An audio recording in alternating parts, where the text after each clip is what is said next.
Bonjour à tous et bienvenue dans l'enjeu, le podcast qui vous dira tout ce qu'il faut savoir sur le match le plus important du week-end de football. Avec Axolem aux commandes du vaisseau, l'avant-match est aussi important que l'après, le before avant l'after-foot.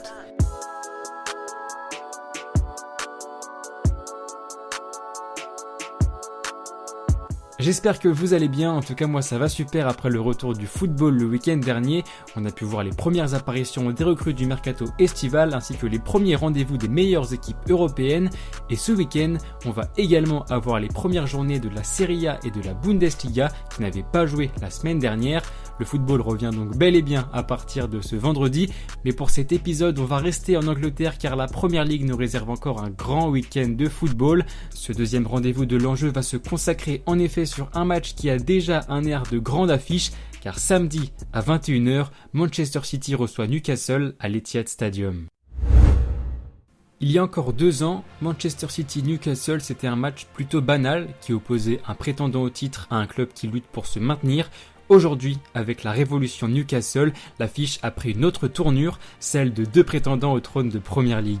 Lors de la première journée, les 2 équipes se sont largement imposées face à leur adversaire et à l'heure actuelle, c'est Newcastle qui est le premier leader du classement de cette nouvelle saison. Ça annonce déjà la couleur pour Manchester City qui, il semblerait, dispose d'un nouveau concurrent à sa propre succession.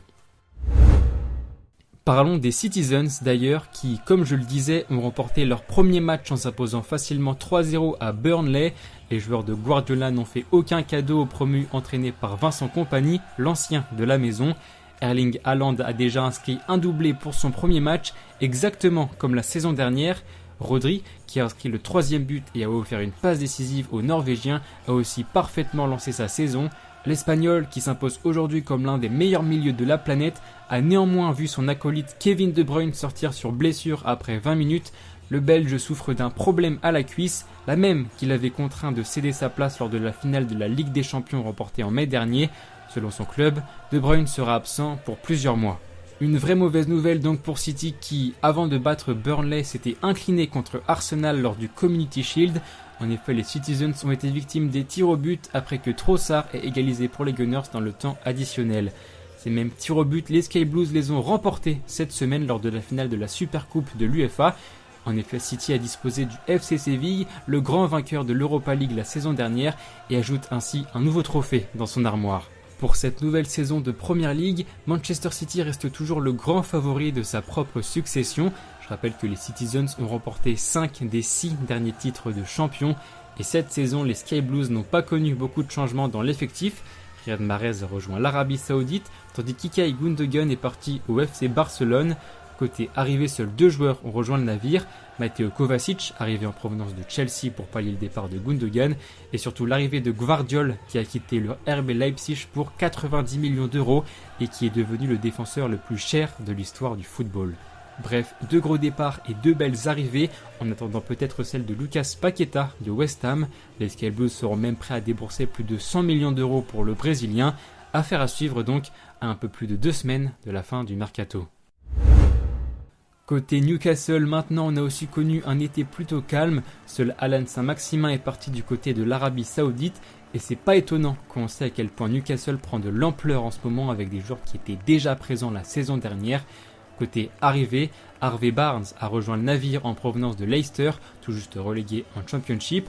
L'autre gros coup, c'est surtout Sandro Tonali, l'ancien milieu de terrain de l'AC Milan, qui a rejoint l'Angleterre pour 70 millions d'euros et qui s'est déjà illustré pour son premier match avec les Magpies. Et oui, car pour la première journée, Newcastle a déjà impressionné tout le monde en s'imposant 5-1 contre Aston Villa, un autre club qui a la côte en Angleterre. Tonali a été le premier buteur de la rencontre, tandis qu'Harvey Barnes s'est lui offert un premier but et une première passe décisive dans son nouveau club. Des débuts de rêve pour les 2 recrues du Mercato, qui ont aussi vu le numéro 9 Alexander Isak inscrire un premier doublé, répondant parfaitement à celui d'Haaland. On a pu voir une vraie tendance du jeu en profondeur côté Magpies, qui ont été très dangereux avec ses passes vers l'avant. C'est sûrement comme ça que le coach Eddie Howe compte surprendre Manchester City samedi soir. Avec cette large victoire, Newcastle figure en tête du classement de Premier League. Cette saison, les Magpies comptent bien jouer les premiers rôles et ce premier succès envoie déjà un message clair à l'Angleterre. Je rappelle que la saison dernière, Newcastle a terminé à la 4e place, devançant des équipes comme Liverpool, Tottenham et Chelsea. Leur objectif est clair cette année, le podium de Premier League, d'autant plus que Newcastle disputera la Ligue des Champions cette saison, une première depuis 20 ans. Eddie Howe va découvrir l'intensité du calendrier européen et le casse-tête des matchs tous les 4 jours. Est-ce que les Magpies vont tenir? C'est une des interrogations de la saison de Newcastle qui va se déplacer ce week-end contre le champion en titre et qui recevra Liverpool la semaine prochaine. Mais avant de se projeter, rendez-vous samedi soir à 21h pour le choc de ce premier grand week-end de football. Allez, place au Tour d'Europe maintenant et ce week-end on est un peu plus gâté que la semaine dernière grâce notamment au retour de la Serie A et de la Bundesliga. On commence samedi avec une belle première affiche en Allemagne. Le Bayer Leverkusen reçoit le RB Leipzig à 15h30. Deux clubs qui ont perdu un élément fort de leur équipe. Moussa Diaby pour le Bayer et Nkunku pour Leipzig. Ce sera notamment l'occasion de voir les débuts de Xavi Simons en Bundesliga. Le même jour, à 18h30, Tottenham reçoit Manchester United. C'est l'autre gros choc de ce début de saison en Angleterre. Tottenham essaiera d'arracher sa première victoire de la saison sans Harry Kane, parti au Bayern Munich, tandis que United doit montrer mieux après une toute petite victoire contre Wolverhampton lundi. Dimanche à 20h45, c'est le choc de Ligue 1 avec Lens qui reçoit Rennes à Bollaert, deux prétendants à l'Europe qui n'ont pas du tout commencé leur saison de la même manière. Lens s'est fait surprendre par Brest et doit vite se relancer contre un Rennes qui n'a fait qu'une bouchée de Metz 5-1. Le Stade Rennais est leader du championnat après cette première journée. Enfin, à 21h30, le Real Betis reçoit l'Atlético Madrid, deux équipes qui ont commencé par une victoire et qui luttent déjà pour les premières places du championnat. Voilà, c'était tout pour ce week-end, j'espère que l'épisode vous a plu.